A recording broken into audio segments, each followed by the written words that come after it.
Let's start it. Why not? Let's start it. You know, hey everybody. First, we got drinks. Where's the book? Here's the book. Well, we're dealing with stuff right now. Don't trust any comic that tells you how the world works. That's what I'll say right now. I'm not trying to throw my cohorts under the bus, but I get pissed when I see what popular videos like, man, you know who really told it how it was? A comedian. You know who really figured it out? A comedian told us how the world works. Comedians, boy, did they really tell us how the shit's supposed to go. A comedian talking about how life should work is like a lottery winner telling you how to handle your finances. They got lucky, and all of a sudden, with luck came knowledge. Dog shit. Don't listen to comedians like, you know what? This eating sand, saying, government didn't catch me. Got a new chair. I got a hardwood chair. Got this guy. One of these, though, if you get one of these stepdad cradles, these, you just put it on a flat surface, and then you lean back on it. That's all you gotta do. The fact that I got a hard chair helps it, but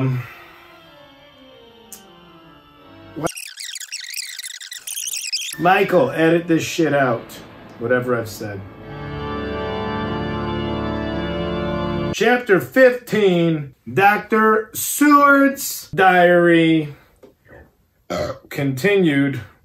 I haven't read this in a week and a half, so I don't know what's going on. For a while, sheer anger mastered me. Oh, Doc Seward tuning in. Serendipitous. For a while, sheer anger mastered me. It was as if he had, during her life, struck Lucy on the face. I smote the table hard and rose up as I said to him. I smote the table. I'd love to tell, like a server at a restaurant. We're all done here. Can you smote the table? Dr. Van Helsing, are you mad? He raised his head and looked at me, and somehow the tenderness of his face calmed me at once. Oh, Van Helsing, you saucy bitch. Would I were, he said. Madness were easy to bear compared with truth like this. Oh, my friend, why, think you, did I go so far round? Why take so long to tell you so simple a thing? Was it because I hate you and have hated you all my life? Was it because I wished to give you pain? Was it that I wanted now so late revenge for that time when you saved my life from a fearful death? Ah, no. Forgive me, said I. He went on. My friend, it was because I wished to be gentle in the breaking to you. For I know you have loved that so sweet lady, but even yet, I do not expect you to believe. It is so hard to accept at once any abstract truth that we may doubt such to be possible when we have always believed the no of it. It is more hard to accept so sad a concrete truth and such a one as Miss Lucy. Tonight, I go to prove it. Dare you come with me? This staggered me. A man does not like to prove such a truth. Byron accepted from the category jealousy and prove the very truth he most abhorred. I want to prove the truth that proves you wrong. Fuck, this is all tying in right now. That's what it is. I think, you know what? I was wrong at the beginning to tell you what you should expect out of comedians.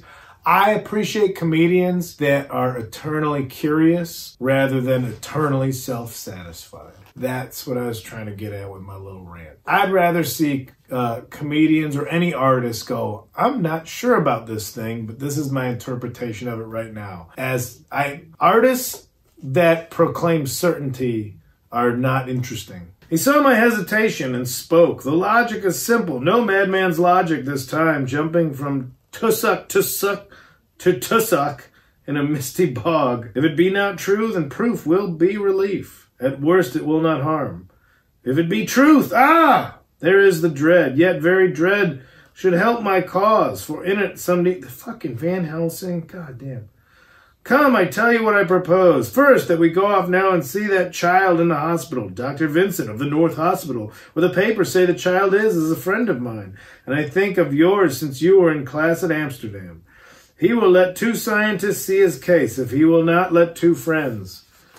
We shall tell him nothing, but only that we wish to learn. And then, he took a key from his pocket and held it up. And then we spend the night, you and I, in the churchyard where Lucy lies. This is the key that unlocks the tomb. Here we go, getting fucking spooky. I had it from the coffin man to give to Arthur. My heart sank within me, for I felt that there was some fearful ordeal before us. I could do nothing, however, so I plucked up what heart I could and said that we had better hasten, as the afternoon was passing. We found the child awake. It had had a sleep and taken some food, and altogether was going well. I'm calling this child it, I guess. Dr. Vinnie Vincent. Took the bandage. Dr. Feelgood, Vince Neal's doctor. Dr. Vincent took the bandage from its throat and showed us the punctures. There was no mistaking the similarity which those had been on Lucy's throat. They were smaller and the edges looked fresher, and that was all. We asked Vincent to what he attributed them, and he replied that it must have been a bite of some animal, perhaps a rat, but for his own part was inclined to think that it was one of the bats which are so numerous in the northern heights of London. Yeah, it's a fucking bat. Jeez, Dracula. Dracula, big shot, babe. Out of so many harmless ones, he said, there may be some wild specimen from the south, a more malignant species. Some sailor may have brought one home and it managed to escape, or even from the zoological gardens. A young one may have got loose, or bred there from a vampire. What? You said vampire. I thought we didn't know what they were yet. These things do occur, you know. Well, we figured that out in the last 160 pages. Only 10 days ago, a wolf got out and was, I believe, traced up in this direction. For a week, wolf and bats having sex. For a week after, the children were playing nothing but Red Riding Hood on the heath and every alley in the place until Bloofer Lady Scare came along. Since when it has been quite a gala time with them. Even this poor little mite, when he woke up today, asked the nurse if he might go away. When she asked him why he wanted to go, he said he wanted to play with the Bloofer Lady. I hope, said Van Helsing, that when you're sending the child home, you'll caution its parents to keep, say him, we'll caution its parents, although maybe it's a more progressive book than we realize. We got to that point, blah, blah, blah. Certainly not for a week at least. Longer if the wound is not healed. He's not sending him home. Our visit to the hospital took more time than we had reckoned on, and the sun had dipped before we came out. When Van Helsing saw how dark it was, he said, there is no hurry. It is more late than I thought. Come, let us seek somewhere that we may eat, and we shall go on our way. We dined at Jack Straw's castle, along with a little crowd of bicyclists and others who were genially noisy. Genially noisy. About 10 o'clock. We started from the inn. This is a long paragraph.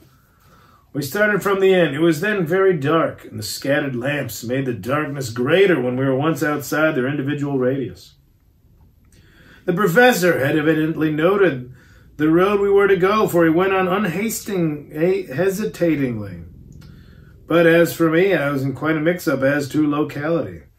As we went further, we met fewer and fewer people, till at last we were somewhat surprised when we met even the patrol of horse police going their usual suburban round.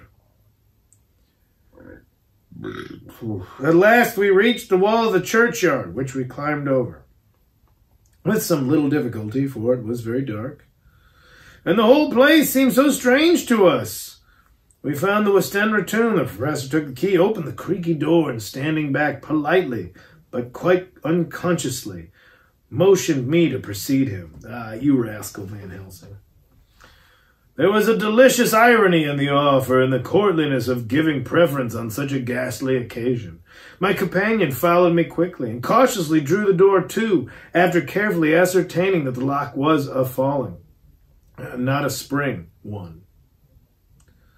In the latter case, we should have been in a bad plight. Then he fumbled in his bags, taking out a matchbox and a piece of candle, proceeded to make light the tomb in the daytime, and when wreathed with fresh flowers had looked grim and gruesome enough, but now, some days afterwards, when the flowers hung lank and dead, their whites turning to rust and their greens to browns, when the spider and the beetle had resumed their accustomed dominance, when time-discolored stone and dust-encrusted mortar and rusty dank iron and tarnished brass and clouded silver plating gave back the feeble glimmer of a candle, the effect was more miserable and sordid than could have been imagined. That's a whole sentence.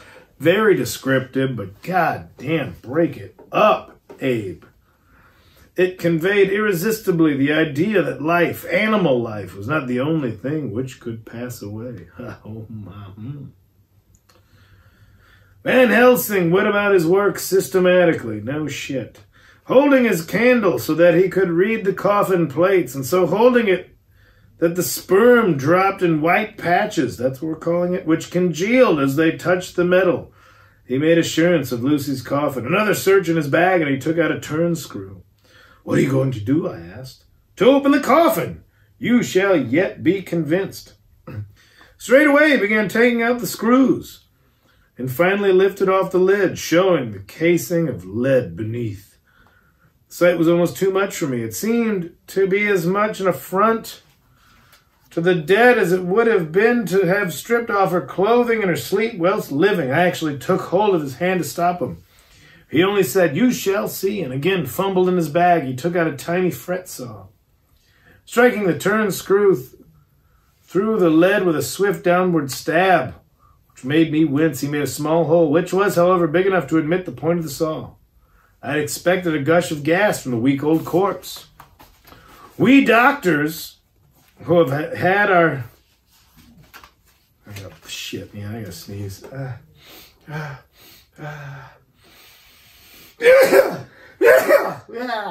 got the opening of the casket made me sneeze.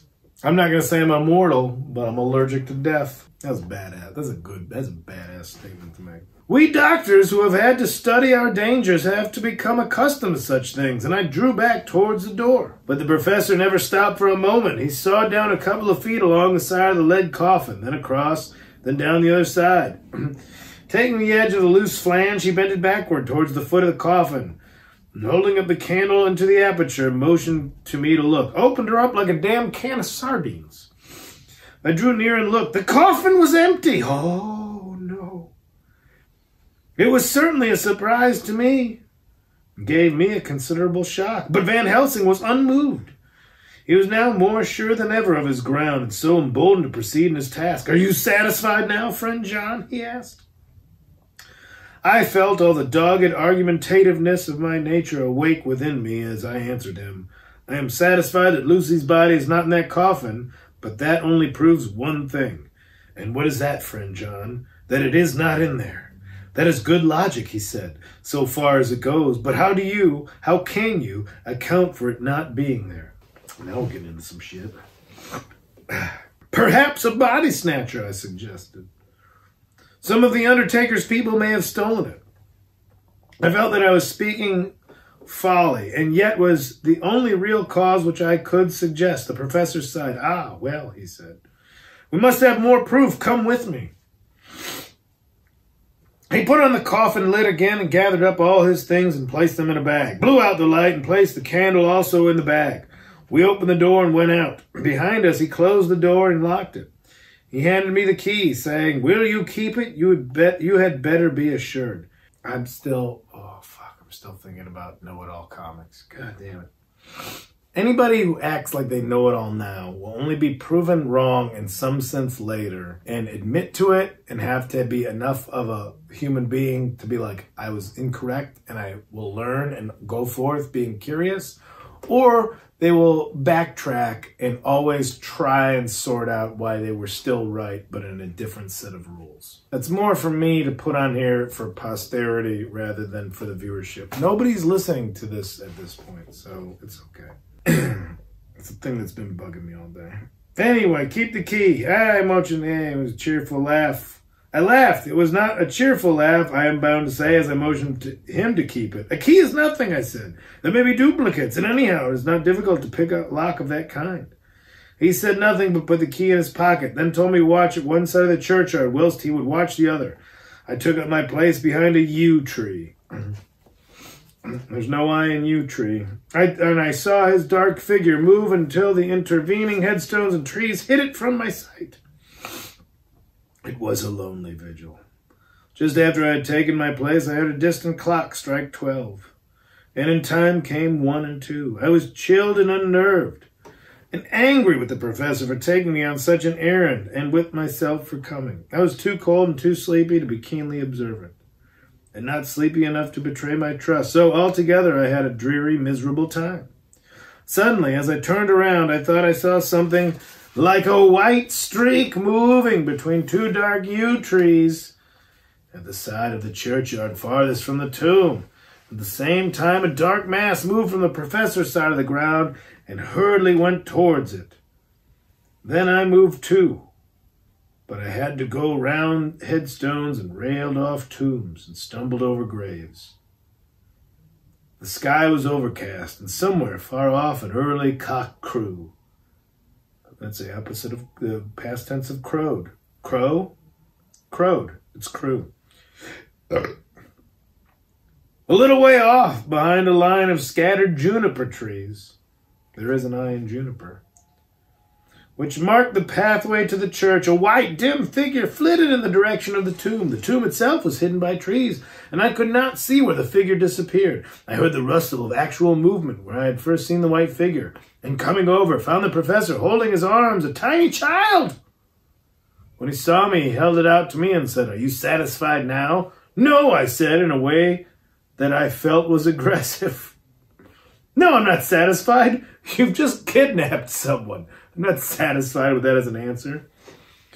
"Do you not see the child?" "Yes, it is a child, but who brought it here? And is it wounded?" "Why do they call kids its?" I asked. "We shall see," said the professor, and with one impulse we took our way out of the churchyard, he carrying the sleeping child. When we had got some little distance away, we went into a clump of trees, struck a match, looked at the child's throat. It was without a scratch or scar of any kind. "Was I right?" I asked triumphantly. "We were just in time," said the professor thankfully.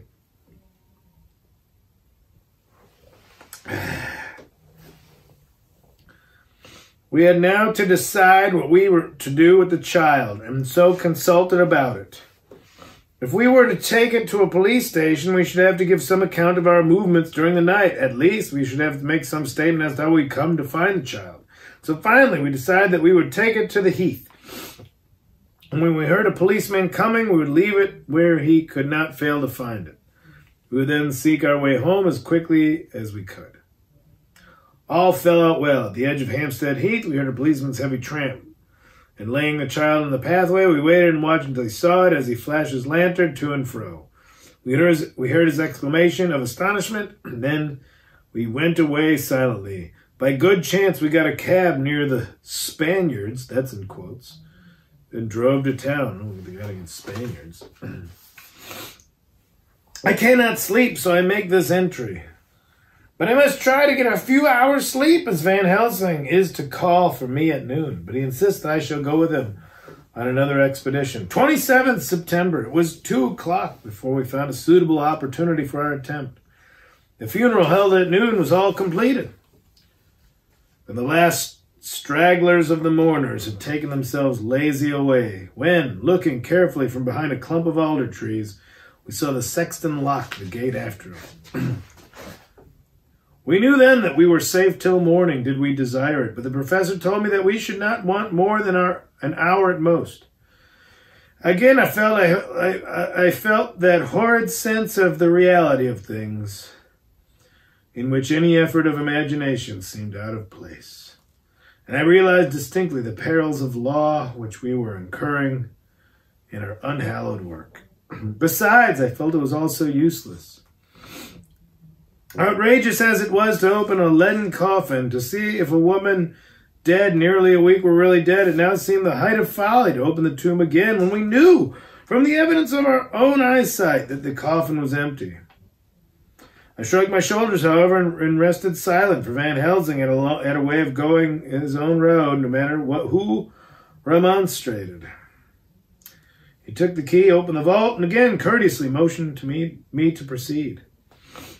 The place was not so gruesome as last night. Is that like an invite them in, like he's already a vampire, so he's letting them go in? Maybe. Foreshadowing. Van Helsing walked over to Lucy's coffin, and I followed. He bent over again, forced back the lead, blah, blah, blah. Oh, and then a shock of surprise and dismay shot through me. There lay Lucy, seemingly just as we see her night before her funeral. She was, if possible, more radiantly beautiful than ever, you horny creep. And I could not believe that she was dead.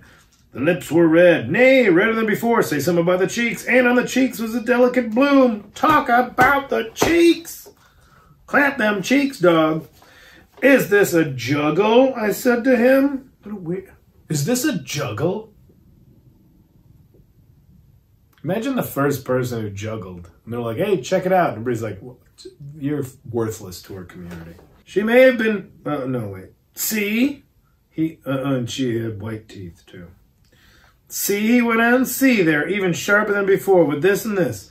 He touched one of the canine teeth and that below it. The little children can be bitten. Are you of belief now, friend John? Once more, argumentative hostility woke within me. I could not accept such an overwhelming idea as he suggested. So, with an attempt to argue, of which I was even at the moment ashamed, I said, she may have been placed here since last night. Indeed, that is so, and by whom? I do not know. Someone has done it. And yet she has been dead 1 week. Most people in that time would not look so. I had no answer for this, so was silent. Van Helsing did not seem to notice my silence. At any rate, she showed neither chagrin nor triumph. Chagrin versus Triumph. New band name. He was looking intently at the face of the dead woman, raising the eyelids and looking at the eyes, and once more opening the lips, examining the teeth. Then he turned to me and said, here there is one thing which is different from all recorded. Here is some dual life that is not as the common. She was bitten by the vampire when she was in a trance, sleepwalking. Oh, you start. You do not know that, friend John, but you shall know it all later. And in trance could he best come to take more blood. In trance she died, and in trance she is undead too.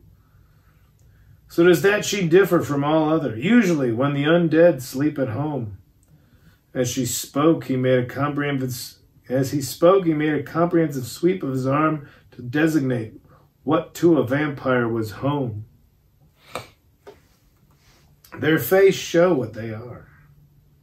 But this so sweet that was when she not undead, she go back to the nothings of the common dead. There is no malign there, see, and so it make hard that I must kill her in her sleep. The fuck, dude? This turned my blood cold and began to dawn upon me that I was accepting Van Helsing's theories. But if she were really dead, what was there of terror in the idea of killing her? He looked up at me and evidently saw the change in my face, for he said almost joyously, ah, you believe now. I answered, do not press me too hard all at once. I am willing to accept. How will you do this bloody work? How do you kill the undead?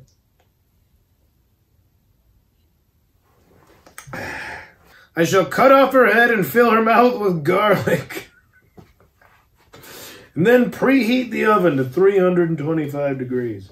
I am willing to accept. How will you do this bloody work? I read that part. Well, yeah, anyway, I shall cut off her head and fill her mouth with garlic, and I shall drive a stake through her body.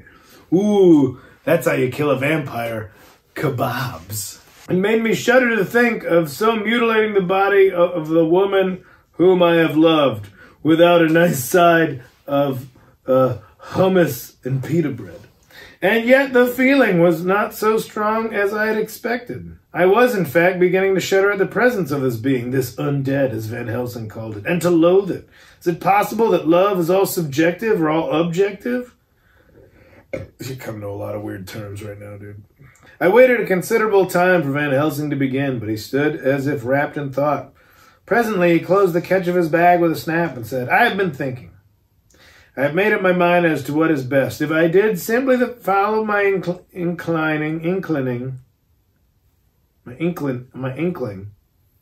He's got an inkling. How do you follow an inkling? Follow my inclining. I would do now at this moment what is to be done, but there are other things to follow, and things that are that 1,000 times more difficult, in that them we do not know. This is simple. She have yet no life taken. That's the problem with his writing style. You could just switch all the words and it sounds like the same thing you were supposed to read. She have yet no life taken, though that is of time, and to act now would be to take danger from her forever. But then we may have to want Arthur, and how Shall we tell him of this? If you, who saw the wounds on Lucy's throat and saw the wounds so similar on the child's at the hospital, if you who saw the coffin empty last night and full today with a woman who have not changed, only to be more rose and more beautiful in a whole week after she died, if you know of this and know of the white figure last night that brought the child to the churchyard, and yet of your own senses you did not believe, how then can I expect Arthur, who knew none of those things, to believe? How can you be so eloquent but not know how to break a fucking sentence? He doubted me when I took him from her kiss when she was dying. I know he has forgiven me because in some mistaken idea I have done things that prevent him say goodbye as he ought. And he may think that in some more mistaken idea this woman was buried alive, and that in most mistake of it all we have killed her. I hate this fucking book so much. God damn it. Every chapter I read feels like a decade.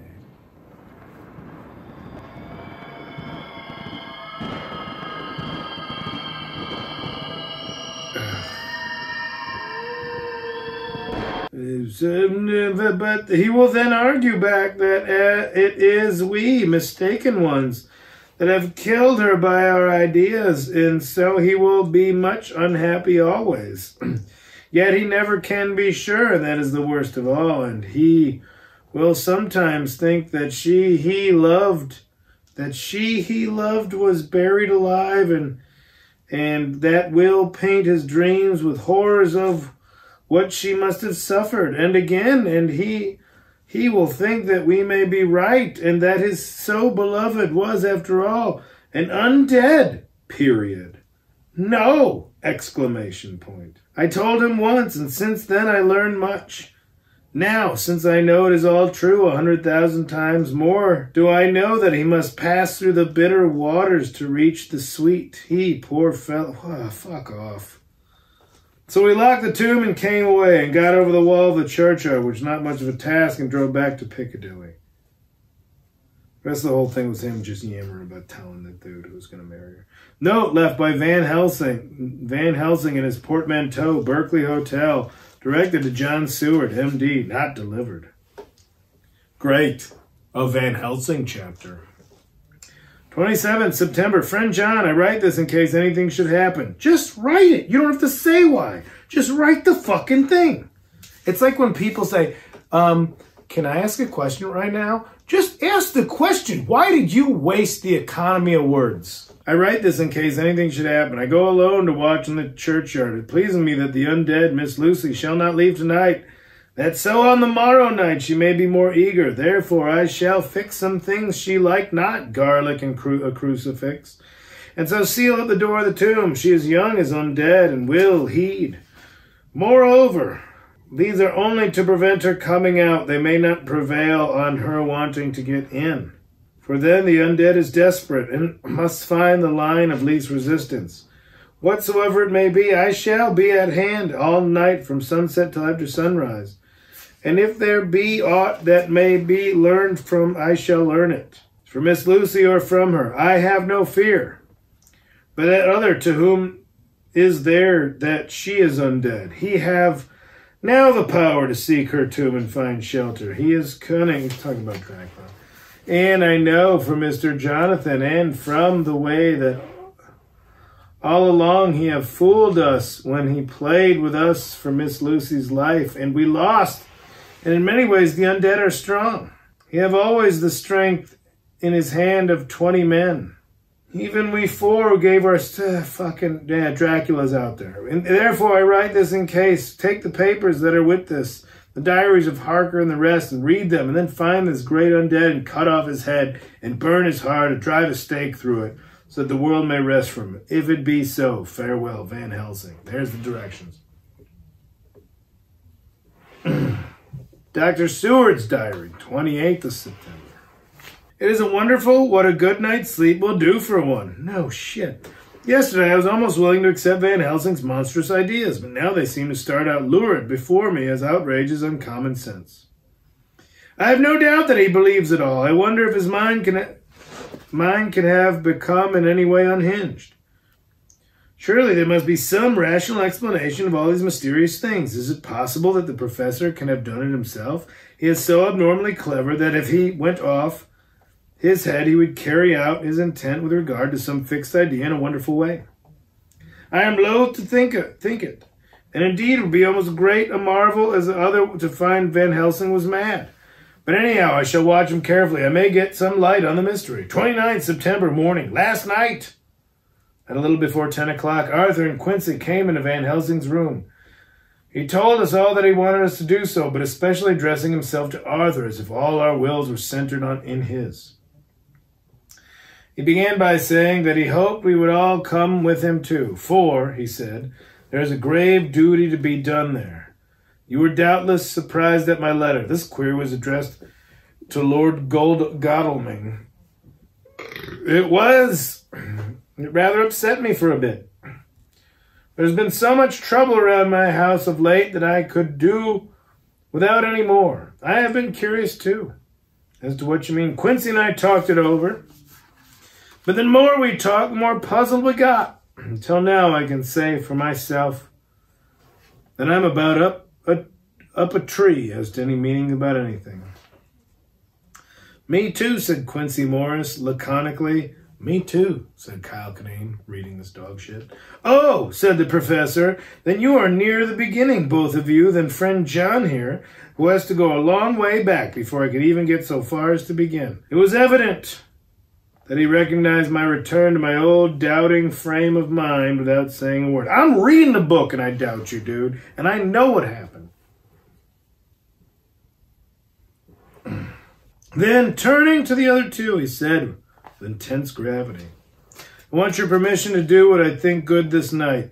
He could have asked to chop up a dude's wife. It is, I know, much to ask. And when you know what it is I propose to do, you will know, and only then how much. Therefore, may I ask that you promise me in the dark, that afterwards, though you may be angry with me for a time, I must not disguise from myself the possibility that such may be. You shall not blame yourselves for anything. Hey, you mind if I chop up your ex-wife in the dark? That's frank anyhow, broke in Quincy. I'll answer for the professor. I don't quite see his drift, but I swear he's honest, and that's good enough for me. I thank you, sir, said Van Helsing proudly. I've done myself the honor of counting you one trusting friend, and such endorsement is dear to me. He held out a hand, which Quincy took. Then Arthur spoke out. Dr. Van Helsing, I don't quite like to buy a pig in a poke, as they say in Scotland. That's just refreshing to learn that phrase, because I only knew it from National Lampoon's European Vacation. And if it be anything in which my honor as a gentleman or my faith as a Christian is concerned, I cannot make such a promise. If you can assure me that what you intend does not violate either of these two, then I give my consent at once, though for the life of me I cannot understand what you are driving at. I gotta chop up your wife! I accept your limitation, said Van Helsing, and all I ask of you is that if you feel it necessary to condemn any act of mine, you will first consider it well and be satisfied that it does not violate your reservations. Agreed, said Arthur, that is only fair. And now that the poor parlers are over, may I ask what it is we are to do? Here we go. I want you to come with me and come in secret to the churchyard at Kingstead. Arthur's face fell as he said in an amazed sort of way, Where poor Lucy is buried? The professor bowed. Arthur went on. And when there? To enter the tomb. Arthur stood up. Professor, are you in earnest, or is this some monstrous joke? Pardon me, I see that you are in earnest. He sat down again. But I could see that he sat firmly and proudly, as one who is on his dignity. There was silence until he asked again, And when in the tomb? To open the coffin.